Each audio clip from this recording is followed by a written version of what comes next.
Hi, I am Rohit Singh और student हमको यहाँ पे आर एस सर के नाम से जानते हैं। मैं यहाँ पे फिजिकल केमिस्ट्री पढ़ाता हूँ और नीट 2024 में अगर बात करें तो स्टूडेंट को जनरली फिजिकल केमिस्ट्री को लेके एक फोबिया होता है। जनरली पेपर्स में अटेम्प्ट करके नहीं आते बच्चे।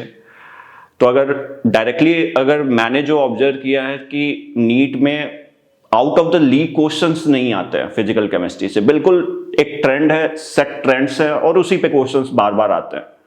तो अगर कॉपी वगैरह को फॉलो करें, जो क्लास में कराए गए हैं नोट्स को फॉलो करें और वैसे ही क्वेश्चंस अगर अटेम्प्ट करके जाएं, प्रीवियस ईयर्स को अटेम्प्ट करके जाएं, तो एग्जामिनेशन में काफ़ी दिक्कत नहीं होगी। आसानी से 90 to 100% मार्क्स आप फिजिकल केमिस्ट्री में सिक्योर कर सकते हैं। यहाँ पे कुछ लिस्ट ऑफ चैप्टर्स है और जो अब तक प्रीवियस ईयर के ट्रेंड्स है, कितने क्वेश्चंस ऑब्जर्व हुए थे और कितने क्वेश्चंस एक्सपेक्टेड हैं, वो लिखा हुआ है। थोड़ा सा डिफरेंसेस मिलेंगे क्योंकि 3 चैप्टर्स लगभग ड्रॉप कर दिए गए हैं, सॉलिड स्टेट, सरफेस केमिस्ट्री और गैसेस स्टेट। ठीक है, तो लगभग हम लोग मोल कॉन्सेप्ट में अब तक ट्रेंड था कि 1 क्वेश्चन आते हैं, लेकिन इस साल उम्मीद किए जा रहे हैं कि 2 क्वेश्चंस पूछे जा सकते हैं। एटॉमिक स्ट्रक्चर में ऑन एन एवरेज 2 क्वेश्चन अब तक पूछे जाते थे और उम्मीद भी है कि 2 क्वेश्चन पूछे जाएंगे। रेडॉक्स में उम्मीद है कि 1 क्वेश्चन बढ़ सकता है। ठीक है, केमिकल और आयनिक इक्विलिब्रियम ये थोड़े बड़े टॉपिक्स हो जाते हैं। तो प्रीवियस ईयर में अब तक 2 क्वेश्चंस के ऑन एन एवरेज ऑब्जर्व किए जाते थे और उम्मीद है कि अब थोड़ा सा बढ़ेगा जरूर, कि इससे 3 क्वेश्चन पूछे जा सकते हैं। अगेन थर्मोडायनेमिक्स एंड थर्मोकेमिस्ट्री में 2 है, एक्सपेक्ट भी 2 है, 2 या 3 भी हो सकते हैं, कोई बड़ी बात नहीं है इसमें। इलेक्ट्रोकेमिस्ट्री में ऑन एन एवरेज 2 क्वेश्चन पूछे जाते थे और उम्मीद है कि 3 क्वेश्चन पूछे जाएंगे। सॉल्यूशन और केमिकल काइनेटिक्स में ऑन एन एवरेज 2 क्वेश्चंस पूछे जाने की उम्मीद है। ठीक है, यहां पे मेजरली अगर आप रिवीजन कर रहे हैं तो first focus on class 12th वाले सेक्शंस, क्योंकि 3 ही चैप्टर्स हैं और इसमें भी मेजरली आप इलेक्ट्रोकेमिस्ट्री रिवीजन स्टार्ट करें तो इलेक्ट्रिक केमिस्ट्री में, केमिकल काइनेटिक्स में, and then go for the bigger chapter ionic equilibrium and thermodynamics. Major आप इस चंक को पकड़िए पहले first for the revision and then go for the other chapter, remaining chapters. ठीक है, ऑन एन एवरेज अगर देखा जाए तो बहुत ज्यादा out of league question physical chemistry में नहीं पूछे जाते हैं। तो ऑन एन एवरेज जितना भी क्लास में कराया गया उस पे फोकस रखिए, उसको रिवाइज करिए, प्रीवियस ईयर के क्वेश्चंस करिए। ऑन एन ट्रेंड अगर सही बैठा तो लगभग 90 से 100% स्कोर कर जाते हैं बच्चे। ठीक है, तो अब बात करते हैं रिवीजन की। अगर तो रिवीजन कैसे किया जाए, तो सबसे पहले इस पे फोकस रखना है कि आप टाइम बाउंड एक्टिविटीज जरूर करें। टाइम बाउंड एक्टिविटीज करना कैसे है कि आप जनरली, हम लोग बच्चों से भी अगर बात करें तो यही बोलते हैं कि सर साल भर मेहनत तो कर रहे हैं बहुत, लेकिन मार्क्स नहीं आ रहे हैं। अब वो मार्क्स कैसे आए, क्योंकि पढ़ने के तरीके सही नहीं होते। सबसे पहले तो आपको अंडरस्टैंड करना है रिक्वायरमेंट ऑफ द एग्जाम। आपको 3 घंटे 20 मिनट दिए गए, उसी में आपको सवाल करके आने हैं। और जनरली ऑब्जर्व रहता है कि बच्चों का क्वेश्चंस करने की एबिलिटी नहीं रहती है, पूरा क्वेश्चंस पढ़ नहीं पाते, पूरा क्वेश्चन पेपर अटेम्प्ट नहीं कर पाते। वो इसलिए नहीं कर पाते क्योंकि टाइम बाउंड एक्टिविटीज नहीं करते हैं। घर पे जब भी होमवर्क करते हैं वो बहुत ही आराम से करते हैं, 10 मिनट में 2 क्वेश्चन कर रहे हैं, तो वो ट्यूनिंग बैठ नहीं पाती है एग्जाम में। तो first thing you have to do कि जो भी क्वेश्चंस अटेम्प्ट कर रहे हो अब से 2 महीने में, उसको बिल्कुल एकदम टाइम बाउंड एक्टिविटीज करना है, एकदम टाइम लिमिट में ही सेट करके करना है। ठीक है, टाइम बाउंड एक्टिविटीज में start building pressure on yourself, है ना, and this is the only way you can decrease the pressure in the examination hall. क्योंकि डायरेक्टली आप एग्जाम में बैठते हैं और एंजाइटी होने लगता है, क्योंकि 1-2 सवाल नहीं बनते फिर एंजाइटी होने लगती है। ठीक है, इसको कम किया जा सकता है, अंडरस्टैंड कि इसको 0 नहीं किया जा सकता है। ठीक, तो उसके लिए सबसे पहले आपको हर चीज, हर जो एक्टिविटीज कर रहे हैं अब, तो बिल्कुल टाइम लिमिट्स में ही करना है, सेट करना है। रिवीजन भी कर रहे हैं, टाइम लिमिट में ही सेट करके करिए। ठीक है, बिल्कुल एकदम टाइम लिमिट में करिए। दूसरी बात इस पे आते हैं कि टच ऑल टॉपिक्स। आपको कोई भी टॉपिक छोड़ने नहीं है, हर टॉपिक को टच करके जाना है।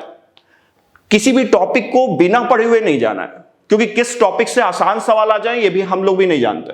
ठीक है, तो टच करने हैं ऑल टॉपिक्स।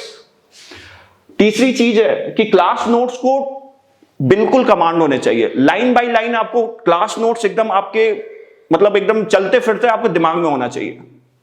ठीक है, और अगर वो कमांड हो जाए तो साथ में उसके शॉर्ट नोट्स भी बनाते रहिए, क्योंकि हर बार आप कॉपी उठा के रिवाइज नहीं कर पाएंगे। तो अब क्या करेंगे, तो शॉर्ट नोट्स देख लेंगे और क्वेश्चंस को अटेम्प्ट करते रहेंगे।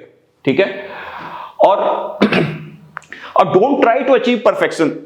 मतलब अब ऐसा नहीं होना चाहिए कि आप रिवीजन कर रहे हो और 2 पेज में एकदम अच्छे से एकदम आराम से 1 घंटे में 2 पेज पढ़ रहे हैं। इस टाइप का परफेक्शन नहीं चाहिए। अब वो टाइम नहीं रहा, अब बिल्कुल एकदम फास्ट मूव ऑन करना है, ठीक है।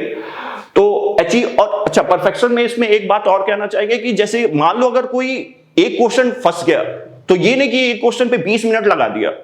अब वो टाइम नहीं है कि एक क्वेश्चन पे 20 मिनट स्पेंड किया जाए, ठीक है।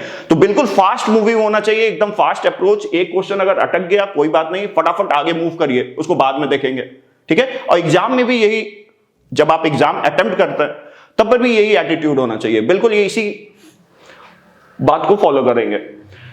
अगली बात है फॉलो एनसीईआरटी। एनसीईआरटी जरूर रिवाइज करके जाएंगे। एनसीईआरटी में अगर पढ़ना है तो ये ट्रेंड करिए कि सबसे पहले एटॉमिक स्ट्रक्चर फॉलो करेंगे, रीड करेंगे लाइन बाय लाइन। इलेक्ट्रोकेमिस्ट्री भी रीड करेंगे, उसमें जो पीछे बैटरीज वाले सेक्शन है उनको जरूर पढ़ेंगे। सॉल्यूशन में कुछ जैसे चीजें एग्जांपल है, जैसे कुछ पॉजिटिव डेविएशन, नेगेटिव डेविएशंस के हेनरी लॉ के कुछ डेटा दिए हुए हैं, वो सब काफी इंपॉर्टेंट हो जाता है सॉल्यूशन में। केमिकल काइनेटिक्स में कुछ एग्जांपल दिए हुए हैं first order, zero order reactions के, वो सब आपको एकदम याद होने चाहिए। ऐसी चीजें बिल्कुल एनसीईआरटी से उठ के डायरेक्ट आ जाती है। जैसे रेडॉक्स की अगर बात करें तो रेडॉक्स में कुछ जो स्ट्रक्चर्स दिए हुए हैं वो एज इट इज उठ के एनसीईआरटी से पूछे जाने की पूरी प्रोबेबिलिटी रहती है। तो ये सब चैप्टर्स आप देख के जरूर जाए। नेक्स्ट, रिवाइज करते समय आपको पीवाईक्यू से आप रिवीजन कर सकते हैं। पीवाईक्यू से आप रिवीजन अगर बच्चों से बात भी करें तो हम लोग जनरली ऑब्जर्व करते हैं कि सर हो गया, काफी दिन हो गया है रिवीजन किए हुए, अब जो है उतने आसानी से उतना कमांड नहीं लगता है कि हाँ सवाल बन रहा है। तो वो उस चीजों को अटेम्प्ट करने के लिए आप बेसिकली ये कर सकते हैं कि 3-3 क्वेश्चन हर टॉपिक से डेली बेसिस पे आप ट्राई करें, ठीक है। उससे लॉन्ग पीरियड तक आप रिवाइज करके रख सकते हो। किसी टॉपिक, कोई टॉपिक छूटा नहीं रहेगा। आप प्रीवियस ईयर करिए 3-3 क्वेश्चंस अटेम्प्ट करिए भाई। फिर आपको अगर भूल रहे हैं आप शॉर्ट नोट्स रिवाइज कर सकते हैं। शॉर्ट नोट्स से भी लग रहा है कि नहीं उस टाइप का कमांड नहीं आ रहा है तो फिर then you will have to go for the copy, है ना। कॉपी को अच्छे से रिवाइज करिए। इसका मतलब कि कॉपी पे अच्छे से कमांड नहीं था। तो इस तरीके से आप इफेक्टिव रिवीजन कर सकते हैं थ्रू पीवाईक्यू आल्सो, ठीक है। और जितने भी टेस्ट होंगे ऑलमोस्ट यहाँ पे अल्टरनेट डेज पे ही लगभग टेस्ट होंगे, आपके डीआरटी होंगे, ठीक है। तो उसको एकदम टेस्ट लेना ही लेना है। आपको जरूर एक एबिलिटी होनी चाहिए लॉन्ग सिटिंग आवर्स की, 4 to 5 आवर्स की सिटिंग आवर्स रखेंगे तब आप आसानी से एग्जामिनेशन का जो ड्यूरेशन है उसको आसानी से बेयर कर सकते हैं, ठीक है। और कोई भी टेस्ट स्किप नहीं करना है। काफी बच्चों से बातें करो तो ऐसा बोलते हैं कि सर 2-3 टेस्ट स्किप कर देते हैं, अच्छे से रिवाइज कर लेंगे और फिर अच्छे से देंगे, ठीक है। वो टाइम कभी नहीं आता कि पूरा रिवीजन हो जाए, है ना। लास्ट टाइम तक भी ऐसा ही कभी फील ही नहीं आएगा उस टाइम से। इसलिए डोंट स्किप एनी टेस्ट। और टेस्ट देने के बाद आपका बहुत ही इंपॉर्टेंट बात है कि आपको एनालिसिस करना है। एनालिसिस किस तरीके से करेंगे? तो एनालिसिस में आप सीधे इस तरीके से एक टेबल बना सकते हैं जिसपे आप इधर सब्जेक्ट्स लिख दें, फिजिक्स, केमिस्ट्री, जियोलॉजी और बॉटनी, और साइड में लिख सकते हैं number of question attempted, correct, incorrect और मार्क्स कितने आ रहे हैं। अब मार्क्स को अगर बढ़ाना है, टोटल मार्क्स को, तो आपको नंबर ऑफ अटेम्प्ट्स बढ़ाने होंगे और इनकरेक्ट को कम करने होंगे।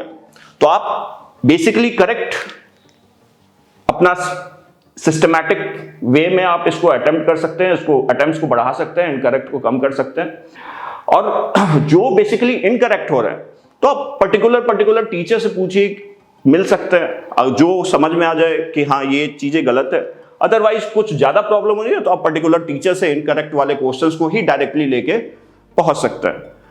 Okay student, this was all from my side. और आप स्पीड पे वर्क करिए, अपनी एक्यूरेसी पे वर्क करिए, चलते फिरते एनी टाइम आपको सारे फॉर्मूलेज याद होने चाहिए। वर्क करिए, बार बार रिवीजन करिए। देखिए सभी इंसान है, सभी को भूलता है, ठीक है। Work on it again, bar bar revise करना है आपको, बार बार रिवाइज करके याद रखनी है चीजें। स्पीड वर्क करिए, questions as many as you can attempt, ठीक है। इस पे वर्क करिए and all the best for the examination.